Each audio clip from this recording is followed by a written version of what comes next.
আমি অন্তিম ফলাফল লৈ আহিছোঁ ভিতৰৰ পৰা ৫৬,০৮০টা ভোটৰ ব্যৱধানত জয়লাভ কৰিছোঁ আৰু মই প্ৰথমতে সৰুপথাৰবাসী ৰাইজক কৃতজ্ঞতা জনাইছোঁ, ধন্যবাদ জনাইছোঁ। তেখেতসকলৰ মৰম আৰু আশীৰ্বাদে আমাক বিজয়ী কৰিছে, আমাৰ দায়িত্ব বৃদ্ধি পাইছে। তাৰ লগতে মই মাননীয় মুখ্যমন্ত্ৰী ডাঙৰীয়াক অভিনন্দন জনাইছোঁ।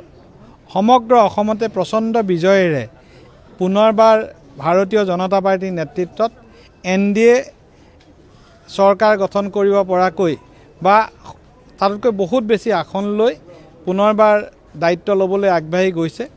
চৰকাৰৰ দায়িত্ব পূৰ্বতকৈ বৃদ্ধি পাব। তৃতীয়বাৰৰ বাবে চৰকাৰ হ'ব ডক্টৰ হিমন্ত বিশ্ব শৰ্মা ডাঙৰীয়াৰ নেতৃত্বত।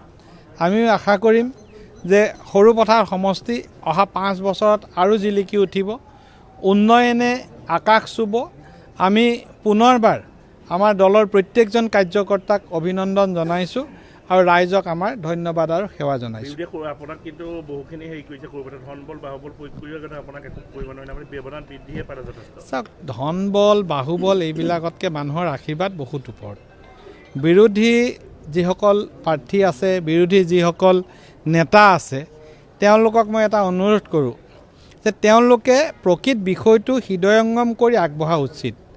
টিভিৰ বুমটো দেখিলেই কাৰোবাক তুচ্ছ তাচ্ছিল্য কৰা, কাৰোবাক অপমান কৰা, কাৰোবাৰ বিষয়ে বেয়াকৈ কোৱা, ব্যক্তিগত আক্ৰমণ কৰা, তেওঁলোকৰ যি প্ৰৱণতা, এই প্ৰৱণতাই বহু সময়ত আমাৰ মনত আঘাত দিয়ে।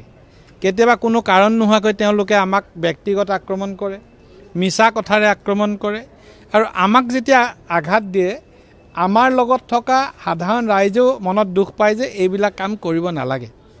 তেওঁলোকে যোগাত্মক পলিটিক্স কৰিব যদি পাৰে, ভৱিষ্যতে ভাল বিৰোধী হওক। ঋণাত্মক ৰাজনীতি কৰি তেওঁলোকে যোৱা সময়ছোৱাত অসমখনক বিষ বাষ্পৰে বিয়পাই তুলিছিল। কেৱল মিছা কথা, কেৱল মিছা অভিযোগ, তুচ্ছ তাচ্ছিল্য, ব্ৰহ্মপুত্ৰত উটুৱাই দিমৰ দৰে শব্দ মই লুৰিণজ্যোতি গগৈৰ মুখত প্ৰায়ে শুনো যে মুখ্যমন্ত্ৰী ডাঙৰীয়াক তেওঁ হেনো ব্ৰহ্মপুত্ৰত উটুৱাই দিব। ব্ৰহ্মপুত্ৰত উটুৱাৰ কথাটো পাছৰ কথা। এই যি নিৰ্বাচনত ৰাইজৰ আশীৰ্বাদৰ চুনামি আহিল, এই চুনামিত তেওঁলোক কেনেকৈ উটি গ'ল তেওঁলোকে দেখিছে। গতিকে আমি যিটো দেৱাল লিখন বুলি কওঁ, ৰাইজৰ মনৰ ভাৱ বুলি কওঁ, এই দেৱাল লিখন পঢ়িবলৈ যেতিয়ালৈকে বিৰোধী সক্ষম নহ'ব, তেতিয়ালৈকে তেওঁলোকে লম্ফজম্ফ কৰিব পাৰিব। আৰু এটা কথা, তেওঁলোকে লম্ফজম্ফ কৰি চিৰদিনেই জিকিম জাতীয় চৰকাৰ গঠন কৰিম জাতীয় এইকাৰণেই কৰে যে লুৰিণ বা অখিলে এই কথাখিনি কৈ তেওঁলোকে বজাৰত ডনেশ্যন তোলা প্ৰক্ৰিয়াটো তেওঁলোকে অব্যাহত ৰাখে।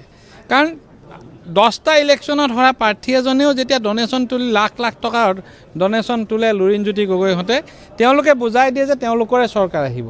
গতিকে তেওঁলোকে প্ৰকৃত অৱস্থাটোৰ সৈতে সহাৱস্থান কৰি ৰাজনীতি কৰক আৰু ভাল বিৰোধী হৈ থাকক, মই তেওঁলোকক অনুৰোধ জনাইছোঁ।